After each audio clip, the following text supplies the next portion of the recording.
കുട്ടികൾ അറിഞ്ഞിരിക്കേണ്ട 5 വാർത്തകൾ. Kuravilangad science city. ശാസ്ത്രത്തിന്റെ വാതായനങ്ങൾ തുറന്ന് കുറവിലങ്ങാട് സയൻസ് സിറ്റി യാഥാർത്ഥ്യമാകുന്നു. കുറവിലങ്ങാട് കോഴായിലെ സയൻസ് സിറ്റിയുടെ 1ാം ഘട്ടമായ ശാസ്ത്രകേന്ദ്രം ഇന്ന് വൈകിട്ട് 5-ന് മുഖ്യമന്ത്രി പിണറായി വിജയൻ ഉദ്ഘാടനം ചെയ്യും. ഇന്ത്യക്കാരുടെ ഭക്ഷണശീലത്തിൽ മാറ്റം. അരിയും ധാന്യങ്ങളും കുറച്ച് പാല് കൂട്ടി ഗ്രാമീണ ഇന്ത്യ.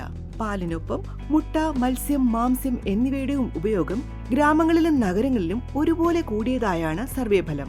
മരണശേഷം പിൻഗാമി ഉണ്ടാകുമെന്ന് ദലൈലാമ. 600 വർഷം പഴക്കമുള്ള ടിബറ്റൻ ബുദ്ധിസത്തിന് അവസാനമാകുന്നുവെന്ന അഭ്യൂഹങ്ങൾ അവസാനിപ്പിച്ച് ടിബറ്റൻ ആത്മീയ നേതാവ് ദലൈലാമ. തന്റെ മരണശേഷം തനിക്ക് പിൻഗാമി ഉണ്ടാകുമെന്ന് ഇന്നലെ ദലൈലാമ പ്രഖ്യാപിച്ചു.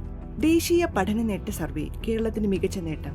ദേശീയ തലത്തിൽ സ്കൂൾ വിദ്യാർത്ഥികളുടെ അടിസ്ഥാന വിഷയങ്ങളിലെ പഠന നിലവാരം അളക്കുന്ന നാഷണൽ അച്ചീവ്മെന്റ് സർവേയിൽ കേരളത്തിന്റേത് മികച്ച പ്രകടനം.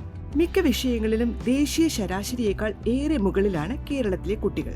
+1 സപ്ലിമെന്ററി അലോട്ട്മെന്റ് ഫലം നാളെ. +1 1ാം സപ്ലിമെന്ററി അലോട്ട്മെന്റ് ഫലം നാളെ പ്രസിദ്ധീകരിക്കും. 1ാം സപ്ലിമെന്ററി പ്രവേശനം 8 വരെയാണ്. 2ാം സപ്ലിമെന്ററി അപേക്ഷകൾ 9 മുതൽ 11 വരെ സ്വീകരിക്കും. ഫലം 16-ന് പ്രസിദ്ധീകരിക്കും.